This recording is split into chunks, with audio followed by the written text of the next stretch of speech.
Salut à tous, on se retrouve ce soir pour le débrief du match entre l'équipe de France et l'équipe de la Finlande. Donc une catastrophe pour la France. On s'est incliné quand même 2-0 contre la Finlande. On n'a jamais réussi à battre l'équipe de France en 8 confrontations. Bref, voilà, pour revenir sur le match, on a eu énormément d'occasions. Le problème, c'est qu'on n'a pas été assez efficace alors que la Finlande en première mi-temps, c'est 2 tirs cadrés, 2 buts, alors que nous, on a fait beaucoup de tirs, bon, pas trop de tirs cadrés, mais beaucoup de frappes, beaucoup d'occasions, mais on n'a pas été assez réaliste. Et bien sûr, dans le foot, quand tu n'es pas réaliste, tu le payes. Donc défaite plutôt logique, on peut dire, de l'équipe de France, parce que voilà, la Finlande mérite quand même sa victoire. Donc on va noter les joueurs de l'équipe de France, parce que ce soir, il y en a qui ont beaucoup déçu. Donc on va parler de tout ça. Donc on commence déjà avec le gardien, Mandanda. Donc voilà, on se doutait que Lloris, il a été ménagé pour le match contre le Portugal, même si un gardien peut jouer tous les matchs, tous les 3 jours, il n'y a aucun souci, les gardiens peuvent enchaîner les matchs. Donc Mandanda ce soir, il a joué et il a été mauvais ce soir, Mandanda. Donc moi déjà c'est une note de 3. Donc sur le premier but, oui, c'est un face à face. Bon, il n'a pas réussi, il peut au moins la toucher. Et le deuxième but, magnifique frappe du joueur de la Finlande, pleine lucarne, il la touche, mais il n'enlève pas. Donc après, il a eu une autre frappe, je crois, à repousser du pied. Et sinon, voilà, c'est un mauvais match de Mandanda, les gars. Je crois 3 tirs cadrés, il en prend 2. Donc je ne peux pas lui mettre la moyenne, je mets 3. Ensuite, Lucas Digne. Donc Lucas Digne, pour moi, ça a été le meilleur français ce soir. Voilà, le défenseur de Everton. Donc il a beaucoup apporté offensivement, beaucoup de centres et surtout sur son côté. Voilà, le côté gauche qui a été bien plus performant que le côté droit. Voilà, le côté gauche avec Marcus Thuram. On les a vraiment beaucoup plus vus que le côté Sissoko et Léo Dubois. Donc pour moi les gars, je mets comme une note de 7. Et voilà, c'est déjà la plus haute note que j'ai donnée ce soir parce que pour moi c'était le meilleur français. Lucas Digne, donc je vous ai dit, il a apporté beaucoup offensivement. Bon, défensivement, après les buts, je crois il peut rien. Ouais, le premier, non, il peut rien. Donc pour moi il a fait un bon match, Lucas Digne. Donc 7 c'est un bon match. Et je vois pas mal de 6, ok. Donc 6 c'est satisfaisant. Donc voilà, on lui met tous la moyenne bien sûr à Lucas Digne. Tous ceux qui ont vu le match ce soir, vous savez quand même qu'il a été potable par rapport à des autres joueurs qui ont été catastrophiques. On passe juste à côté, Clément Lenglet, le défenseur du FC Barcelone. Donc je lui ai mis une note de 5. Pour moi c'est un match moyen, voilà, de Lenglet. Donc je ne sais pas s'il est fautif, je me souviens plus s'il est fautif sur les 2 buts. Dans le premier but, il n'est pas fautif. Bon, après il est loin de l'action, mais c'est pas trop de son côté. Et le deuxième but, bon, il y a un joueur qui aurait dû plus attaquer l'attaquant de la Finlande pour l'éviter qu'il tire. Donc après, sinon il a fait un match encore potable. Donc pour moi c'est un match moyen, parce que quand même son équipe prend 2 buts, donc je ne peux pas lui mettre plus. Mais par rapport à Zouma que je vais parler juste après, pour moi il était bien meilleur que Zouma. Donc pour moi ça mérite au moins 5, malgré que la France prend quand même 2 buts. On passe juste à côté, Kurt Zouma. Donc Kurt Zouma, lui, il a vécu vraiment un match très compliqué. Donc j'ai dit, l'anglais j'ai mis 5. Donc lui c'est 2 points en dessous, c'est un match mauvais de sa part. Pour moi c'est 3 les gars pour Kurt Zouma. Pourtant il fait un très très bon début de saison avec l'équipe de Chelsea. Mais là ce soir il était pas bon, Kurt Zouma. Déjà sur le premier but, c'est lui qui est au contact avec l'attaquant de la Finlande. Je me souviens plus du tout de son nom. Donc voilà, il est trop loin. Bien sûr, il y a but juste après. Puis même dans le match, il n'a pas été bon les gars, Kurt Zouma. Beaucoup de ballons perdus. Il y a même un moment, tu sentais qu'il était impuissant. Il a tenté une frappe quasiment du rond central. Là, une frappe qui n'a rien mené parce qu'il a tiré 15 mètres au rond. Donc pour moi les gars, c'est 3 pour Kurt Zouma. Mauvais match. On passe au défenseur droit, donc Léo Dubois.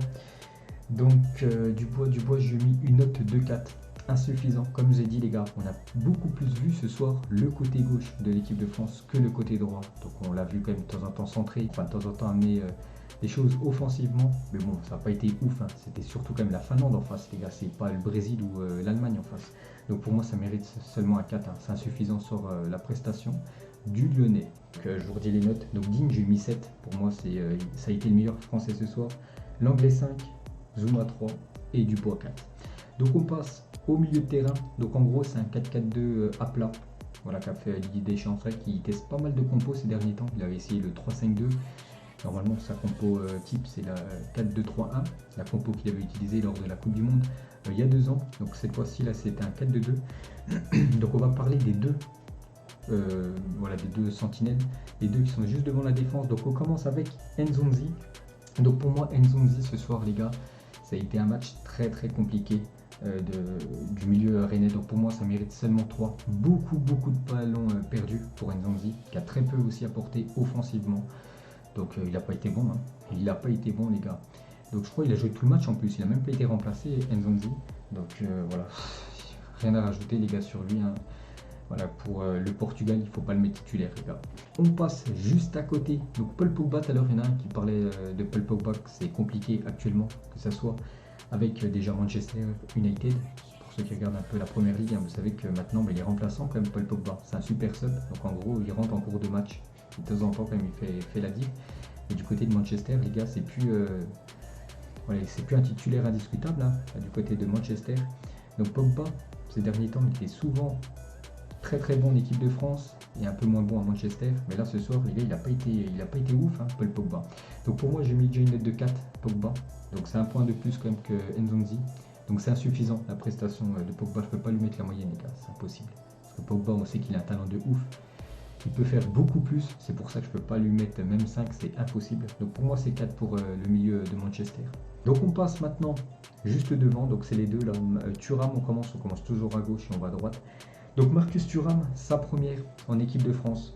Donc pour moi déjà c'est note de 6. Marcus Thuram, c'est un match satisfaisant. Donc vraiment dommage pour lui, hein, parce qu'il aurait pu marquer un doublé voire un triplé ce soir s'il aurait été un petit peu plus efficace devant. Donc il a touché, n'oubliez pas, la barre transversale, mais il a eu énormément d'occasions.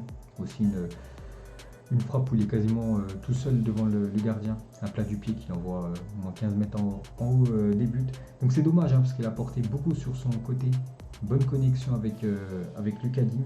Surtout en début de match, on a beaucoup vu en début de match Marcus Thuram, mais c'est quand même, n'oubliez pas, sa première en équipe de France. Voilà, donc je trouve comme c'est potable, les gars. Donc c'est pour ça que j'ai mis ici, c'est satisfaisant, voilà, la prestation de Thuram. Tu vois, pour moi, mais les deux plus grosses notes, les gars, donc je vous ai dit, hein, pour moi le plus haut c'est Digne 7.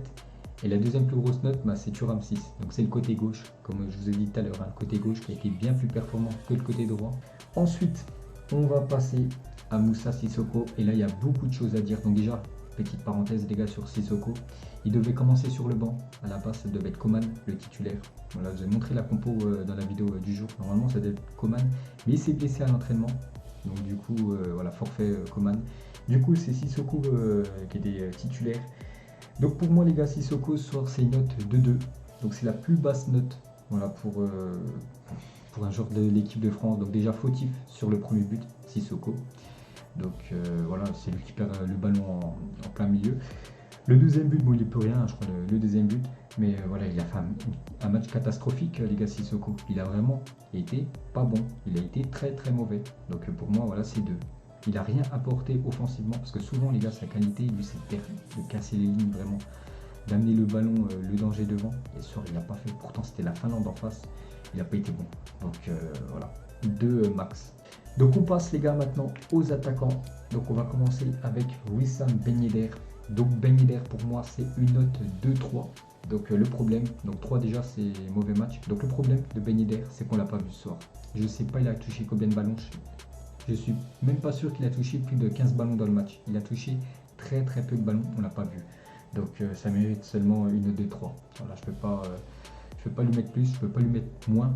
Parce que voilà, les peu de ballons qu'il a touchés, il n'a pas fait n'importe quoi, il les a pas perdus. Donc il n'a pas été buteur. Donc 3.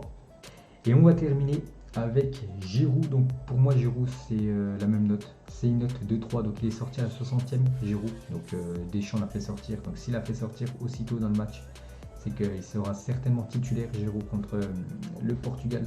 Donc lui aussi, on l'a très peu vu, Olivier Giroud. Comme j'ai dit, hein, la défense de la Finlande, ils ont défendu quasiment avec 5 défenseurs. Donc ça a été très compliqué.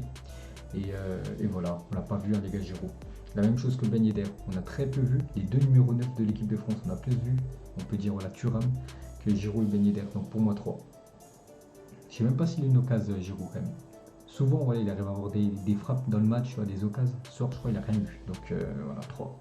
Donc merci à vous, les gars, d'avoir été là, merci à vous d'avoir participé, comme d'habitude, au débrief. Donc nous on se retrouve certainement samedi aux alentours des 23h, voilà, sur cette chaîne. C'est pour ça, n'hésitez pas à vous abonner sur cette chaîne.